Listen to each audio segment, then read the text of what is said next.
Tricolor do Morumbi fora da Libertadores de América, né, gente? Infelizmente, 3-0 no agregado para a equipe de Quito não é um placar qualquer. Não adianta falarmos que a equipe não jogou mal na altitude de Quito. Tampouco podemos falar que a equipe jogou bem no Morumbi.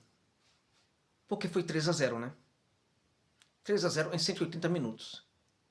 E depois do 2-0 fora de casa, dos 90 primeiros minutos da partida, a equipe precisava corrigir os erros apresentados lá no Casablanca. Isto não aconteceu.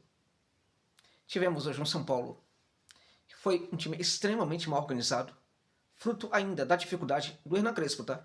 De fazer essa equipe jogar. Podemos argumentar que a equipe do São Paulo está com o elenco bastante reduzido. A equipe do São Paulo tem problemas, né, de qualidade no elenco e muitas outras coisas, né? Mas o fato é que o técnico pode fazer algo um pouco melhor. Claramente que o Crespo é só uma parte desse problema, e a parte muito, muito pequena disso aí. Muito pequena. A grande responsabilidade dessa eliminação fica na conta dos dirigentes do Tricolor. Casares e os seus amigos, né? O pessoal do clube social. Eu vou falar do Crespo. O Crespo ele tem conseguido acertos no São Paulo. Mas o Crespo também tem demonstrado dificuldades em alguns processos, né? Vamos lá. E assim, eu estou falando do Crespo, mas na minha opinião, ele é o menos responsável. Agora, também não dá para tirar a responsabilidade dele, tá, nessa derrota. Por quê? E nessa eliminação. Porque alguns dos erros praticados pelo São Paulo lá na altitude, que para muitos o São Paulo jogou bem e perdeu de 2-0, né? Alguns dos erros apresentados no Casablanca também estiveram em campo hoje no Morumbi. Vamos lá. O time do São Paulo, quando ocupava o último terço do campo, levava muitos jogadores da Liga de Quito para dentro da área. O que faziam os atacantes do São Paulo? Também iam para dentro da área. Quando eles entravam dentro da grande área, eles se encaixavam na marcação da equipe da Liga de Quito.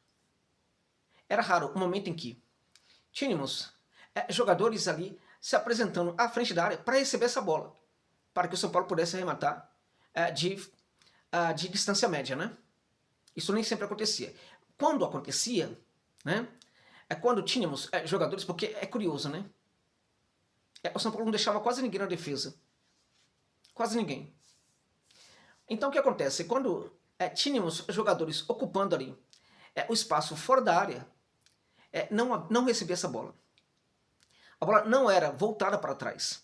Era só a tentativa de chutar, chutar, chutar, chutar. O São Paulo terminou essa partida com um número absurdo de mais de 25 finalizações. A Liga de Quito finalizou 4 vezes. Uma, né, foi a mais importante, que foi o gol. Gol em que o domínio orientado absurdo do Medina, na minha opinião, retira o erro do Bobadilla, tá? Do lance. O domínio orientado é brutal. Ele já coloca a cabeça na bola, né, já posicionando a bola, né, para a sua arrancada. É um drible, é uma bola à frente, é um corpo à frente. Foi impressionante no Medina. Eu acho que foi muito mais mérito ali do atacante da Liga de Quito do que propriamente falha do jogador do São Paulo. E esse tipo de jogada é treinada na Liga de Quito. Curiosamente, era treinada até mesmo pelo Subeldia, quando ele treinava essa equipe do Equador. Então o São Paulo levava muita gente para frente, para dentro da área. Não retornava essa bola. O São Paulo, ao mesmo tempo que levava muita gente para o terço final, não atacava o fundo do campo. Um time sem profundidade facilitava a marcação dos jogadores da Liga de Quito. Pegue vários resumos aí, qualquer resumo que você encontrar nesse jogo, você vai se deparar com uma realidade.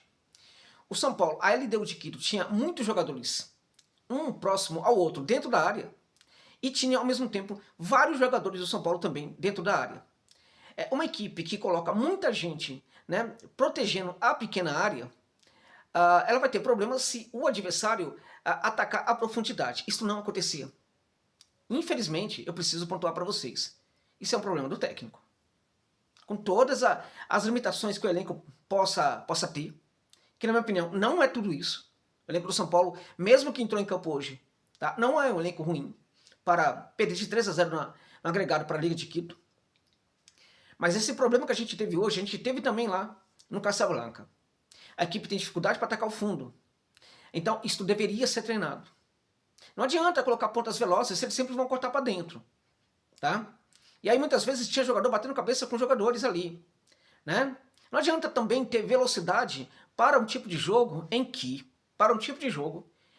o adversário simplesmente convida o São Paulo, né, a articular fora da área e não a ter velocidade.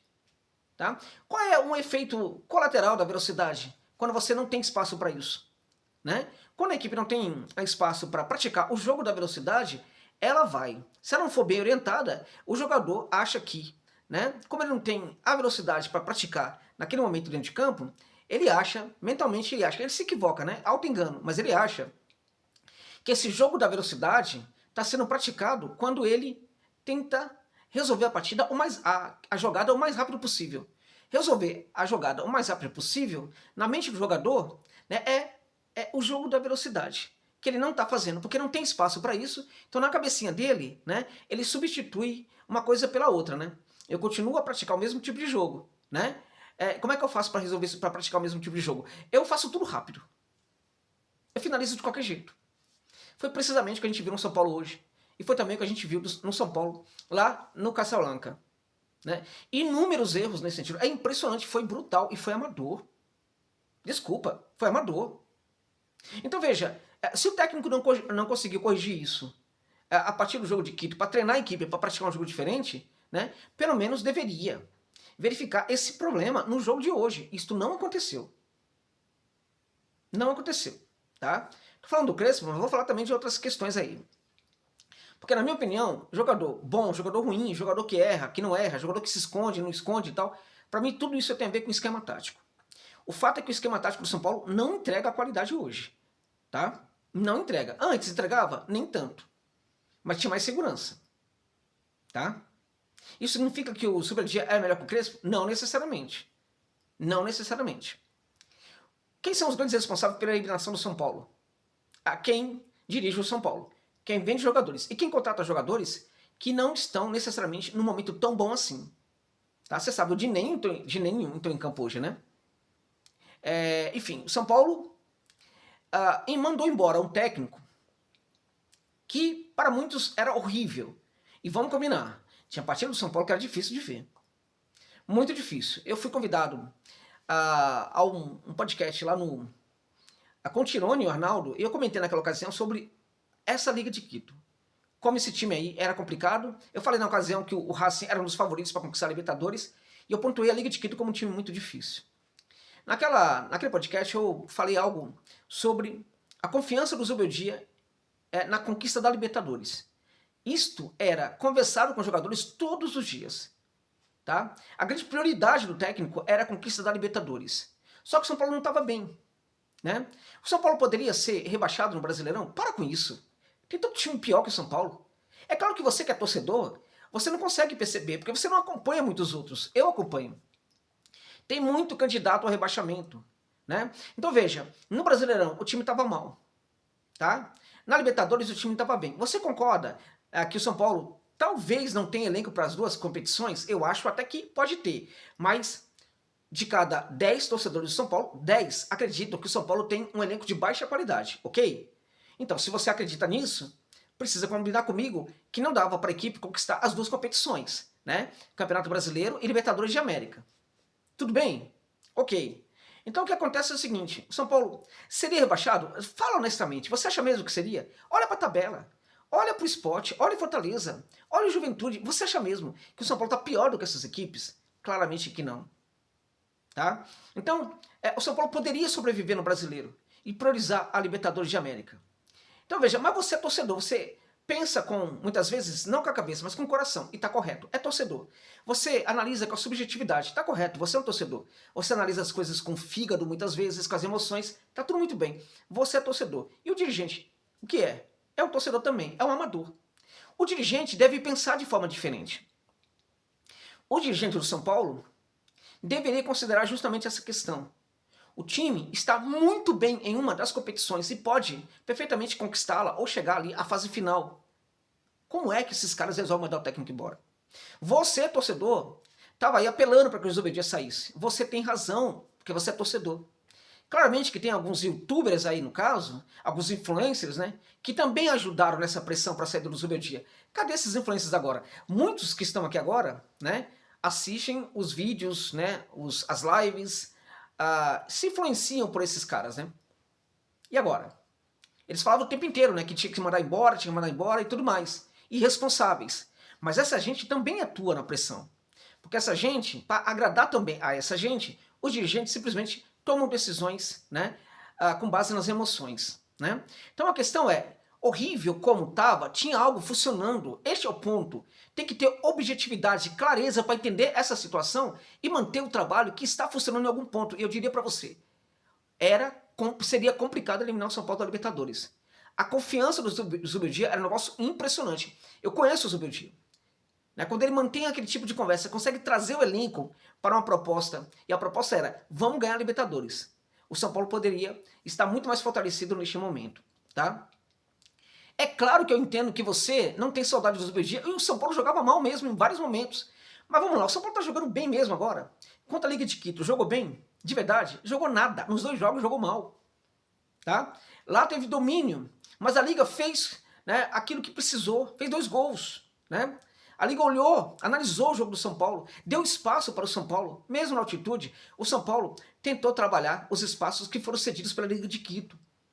Claramente que a equipe local, sob o comando do Thiago Nunes, tem dificuldade para praticar um tipo de jogo no Casablanca que todos os técnicos conseguem fazer a equipe praticar, que é um jogo mais protagonista, mas que também tem a ver com uma posse de bola maior, né, e com domínio do meio de campo e do setor de ataque. O Thiago Nunes está com dificuldade para fazer isso, né? É um técnico, assim, em todos os técnicos da Liga de Quito consegue fazer esse trabalho no Casablanca, o Thiago não. Então o que acontece? A equipe se perdeu um pouquinho nessa prática, só que ela recuou e cedeu espaço para o São Paulo. Foi algo alternativo que a Liga de Quito fez e se deu muito bem. O São Paulo não jogou bem. Foi enganoso acreditar que o São Paulo jogou bem lá no Casablanca. Inúmeros erros que se apresentaram em campo lá em Quito também se apresentaram em campo agora no Morumbi, né? Claramente que podemos argumentar que a falta do Marcos Antônio foi também bastante decisiva. O São Paulo não teve meio de campo.